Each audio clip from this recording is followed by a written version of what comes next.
Hello everyone and welcome to this week's short video tutorial on Midgame Tactics. It is based on the free ebook that is available on the Xiangqi Federation website. Now in the position shown here, which red would have started with the central cannon and black would have countered with the deferred opposite direction cannons, and this position is quite often seen if you play this opening system. Now it would be red's turn to move. Now, a simple analysis would show that red would have formed a blockade on black's right flank, and one of the possible tactics would be to play c8 equals to 7 to attack the elephant, prevent the horse from developing. And black could have also done a similar thing, except that he had not pushed his cannon across the river. There were not many good intersections for the chariot to move. He was moving to the riverbank, the chariot would be blocked by the pawn. And this moving to the cross riverbank rank, it was not possible because it was guarded by the horse. Now, if the red chariot crossed the river to the pawn rank, black could play c8 equals to 7 or c8 equals to 6, etc. to offer an exchange of material, and red would have wasted a move in terms of initiative.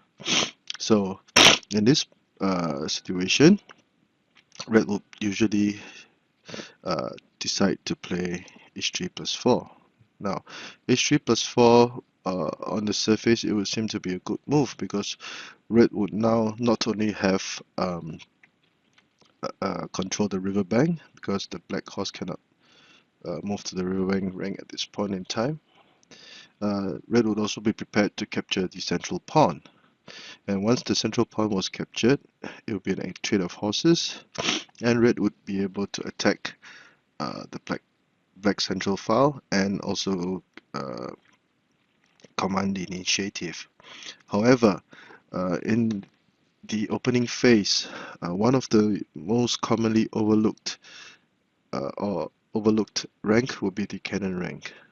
So once the horse was moved, black would usually counter in this manner to attack the red horse immediately. Now, this horse will be rather important because it will be the only piece that was protecting the chariot and thus allowing the red blockade to work. So,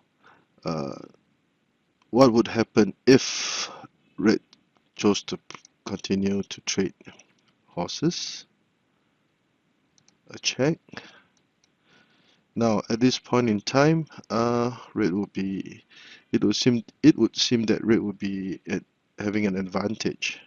Now, since the black cannon was played to the cannon rank, red's cannon rank, red would not be able to move any piece to the cannon rank, or the cannon would simply capture the horse. The black chariot was protected by the black horse, so black would gain material.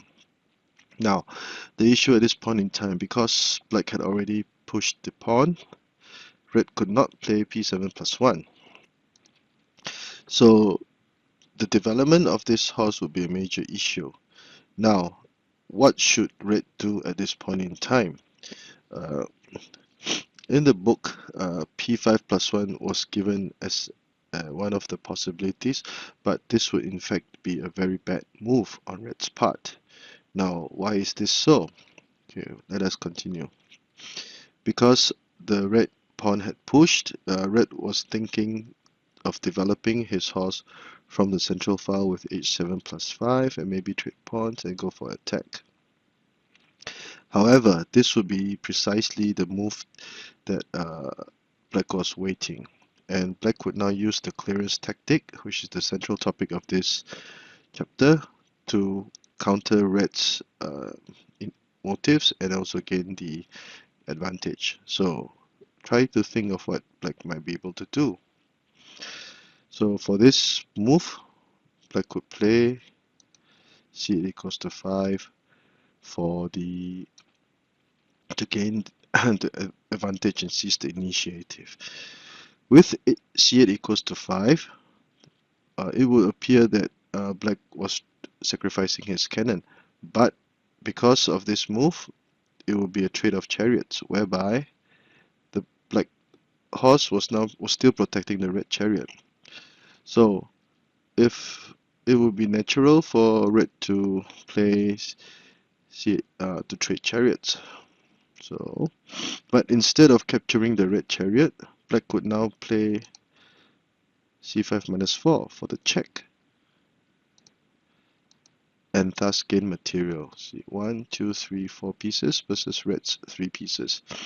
And red would now have a blistering attack along the central file, while the red cannon and chariot was still being pinned. So a short recap. In this in this in the initial position, red will play h3 plus 4, and because the cannon rank was weakened, black would advance his cannon, and red would try to go to trade horses, and this would be a very big mistake. So c8 equals to 5 was played, and red would gain material and probably win the game. So after delivering a check forcing black to play a4 plus 5, what would happen if black chose to retreat his cannon instead of playing instead of charging the pawn forward? Now the idea behind this would be that if black tried to play c8 equals to 5, red, because now there was an open line, red could play c5 equals to 2, and it would be a trade of material whereby red would think that it would still be okay. So to prevent c5 equals to 2, black will counter in this manner, and forcing the red cannon to advance again to prevent c8 equals to 5 from happening.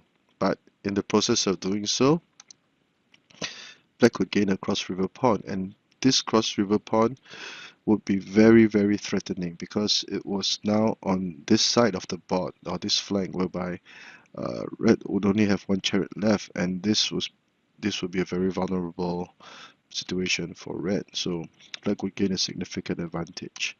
Now, if c5 equals to 1 were played, could black have played c8 equals to 5 again?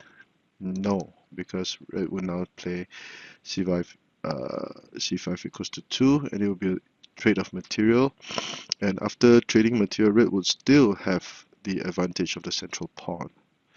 So back to this position, after delivering a check, in the first variation, p5 plus 1 was played. In the second variation, red would retreat his cannon one intersection so that he was able to play c5 equals to 2. However, both these variations were not ideal. So what would be the best move for red at this point in time? Since the target of attack was this red chariot, perhaps the best move would be to simply move it away. Now, although the red chariot has lost a little bit of initiative or momentum in terms of moves, and black could attack with c8 plus 2, etc., red will still have a playable game, and his attack on the central file was still formidable. So this would be red's best move. So I hope you have enjoyed this short video, and if you like the work that I've been doing, please subscribe. Thank you.